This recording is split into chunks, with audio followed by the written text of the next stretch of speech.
Anyway, so yeah, Perfection. game of the year goes to Baldur's Gate 3. Fuck it, bro. Game of the year. We ball. Baldur's Gate 3. Okay, so now we have best game direction. So what Ooh. awarded for outstanding creative vision and innovative in game direction and design. Now this is interesting because again, you remember my two contenders from the game of the year.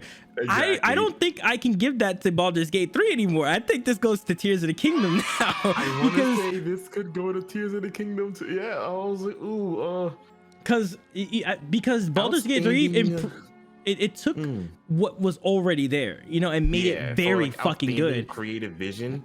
Baldur's Gate 3 had something to work with. It had D&D as the baseline. Yeah, there was already a basis. Made something on it. Like Tears of the Kingdom was pure, just some fucking crazy people were just like, yeah, let's make this system, let it, and then it worked, and it worked so well. Let's make this system for physics professors. Yeah, like there's you have to actually have a degree. Even going deeper on that, like Baldur's Gate 3, even the name Baldur's Gate, that is a real location in Dungeons and Dragons. Like that is an actual place that you can play within Dungeons and Dragons. So it's not like they created the place. Even all of the enemy types exist in D&D.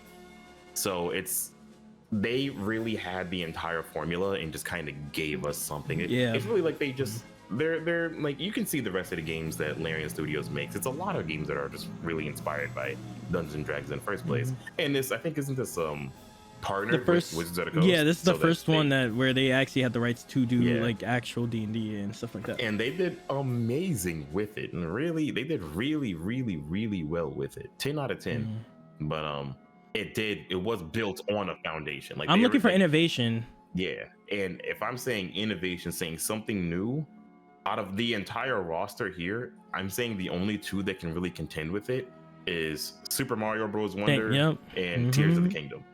And I feel like if I'm comparing the two of those, Tears of the Kingdom got to take it. Tears of the Kingdoms, yeah. And I was gonna say the same thing. I was like, out of all of these, maybe Spider-Man 2 had some new gameplay features, but it's I don't think I can put it in the innovation. Was like having two glider, Spider-Man, being able to switch. Yeah, that was cool too. Like being able to like get the wingsuit and like fly around and shit. But it's just that, and then having like Miles or Peter, like, you know, being the second Spider-Man, and I mean, you can having combos like comboing together with them, like. But like that versus making literal Optimus Prime. Yes. You know, like I can do that, or I can build a Gundam and equipped with a laser sword, and she like full straight out of Gundam wing, like just straight up.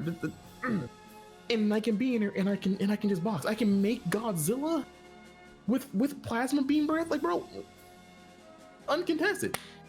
And they were doing that shit on a Switch.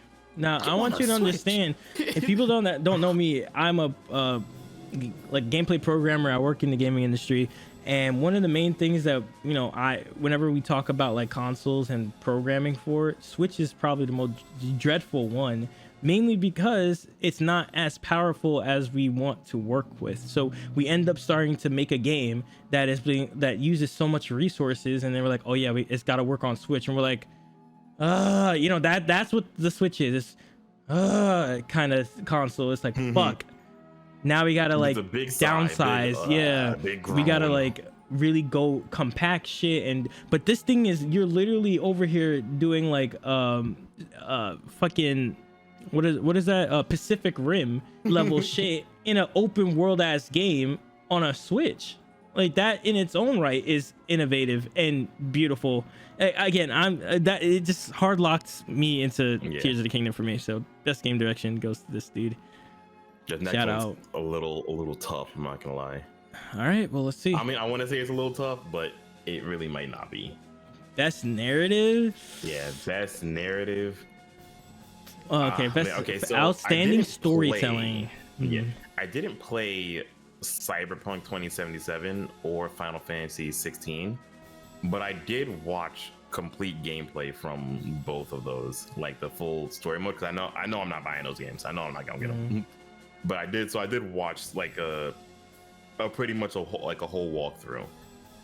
Phantom Liberty, it's all right, I guess. Like, it was one of those, like, it's all right, I guess. Like, same thing with Final Fantasy 16. It's just like I guess like I was wondering I'm not what say you were I gonna understood say. everything going on. I really didn't, but like I enjoyed watching it happen. It's like it was one of those deals. Like I don't get what the fuck's going on in the story or why things are happening, but it was a fun watch. It was one of those things where it's like an anime. They just turn your brain off and you're just like observing, like, yeah, this is cool. Which not really so great for best narrative. Like I'm sure if people had like, I don't have the craziest amount of Final Fantasy knowledge, but I'm sure if you had a whole lot of Final Fantasy knowledge, it would be a much better story. But I didn't, and so as a standalone title, fuck no, get that shit up out of here. Damn, that's crazy. Because I was like, I didn't watch anything about Final Fantasy 16.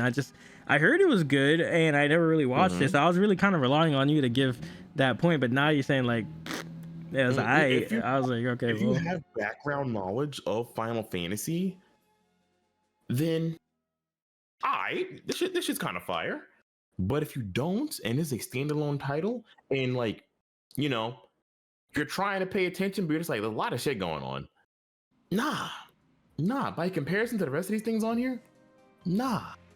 Yeah. Like, I mean, so for me in particularly, it's between Baldur's Gate 3 and Alan Wake. Absolutely, it's Baldur's Gate 3 and Alan Wake. It's a cup between the two of those. And see, I'm not trying to suck Baldur's Gate's dick that much. So I'm trying to really give other games I'm trying to give chance. it to Alan Wake, but I'm just like, damn, bro. It's just like, damn, bro, I don't play other games. You know, like, no, like, I know when I hear from the grapevines. One, and I'm like, yeah, that shit was good. And I'm assuming Alan Wake 2 is just going to be like twice as good as that. And then I'm like, damn, Baldur's Gate 3 was just better. I'm like trying to hop off its dick. Like I'm trying to really get off its meat. I'm doing twisty motions on it, bro. Like I'm doing flips on it right now because I'm like, damn. The Gluck 3000. It's still gotta take this. Mainly because like I'm to say why I'm giving it so much slurp is because like every character has their own story and has unique, like specific dialogue for their story. Some character stories are a little shorter, but like one character, Lae'zel, oh my god, there's so much into that story. It's just so full and like not just the story itself, but the way that you see the character react and grow as their story progresses is solid. In Baldur's Gate, if you are like getting really romantic with a character and you take critical damage, they will stop doing whatever they're doing and turn around to go help you and try to defend you because they feel closely, like they feel like not attracted, but like together. They feel like that bond with you, and they're trying to save your life. And they will comment on them trying to save your life and them you fucking up. And like I don't want to tell you what the dialogues are because I want you to experience that if you haven't played the game yet, but it's just too much. It's too much to not get best narrative. I gotta give it all the Gate. Like I just gotta. Yeah. Damn. So wait. So here's what I'm gonna do because I really don't want to be a dick rider. So I'm gonna choose Alan Wake because I really do trust and believe everybody's opinions. So I don't know if this is spoilers. So I might ask Ellie later. I'm gonna say it now and then we might cut it out, you know, in post-production. But I'm pretty sure what Remedy Studios or whatever they're called has been cooking up in the kitchen has been actually kind of fire because this Alan Wake 2 kind of has links to a game called what was the other game that they made? It was it Control? Control. And I heard Control was absolutely amazing. Amazing. Like yeah. Oh, it was great. It was great. I'm not going to get into that. It was great. But I agree with Avery. That's the problem. It's just like, bro, it's more expansive. Like you could say Alan Wake takes you on a journey in a movie or whatever, but narratively wise, when you can have a story that's so outreaching and branching that gives player choice and affects the world, and it still builds on top of those choices and builds a narrative out of those choices, it's kind of hard to fight that, bro. Like one story versus 1,000. overarching in one branching game. storyline that's just yeah, it's hard to pick. It's just like, I'm gonna oh, say man. Alan Wake. I'm gonna say Alan Wake. Yeah, Because I know there's gonna be people out there. Yeah, I'm sitting. I'm like, getting up, dick out of ass and everything. Yeah. I'm going to pick Alan Wake. Okay, I'm not. My leg is quivering right now. I'm sitting. I am firmly planted. It's too late for me, bro. I'm too far gone. Oh my lord, he's a dick rider. I can say that now. Dick rider, bro. All right, Alan Wake, baby. Best narrative. I'll give it to you. All right, so we're on to best art direction. Interesting. Best art direction. Oh, this is a tough one. Okay, so I'm going to start out with an elimination.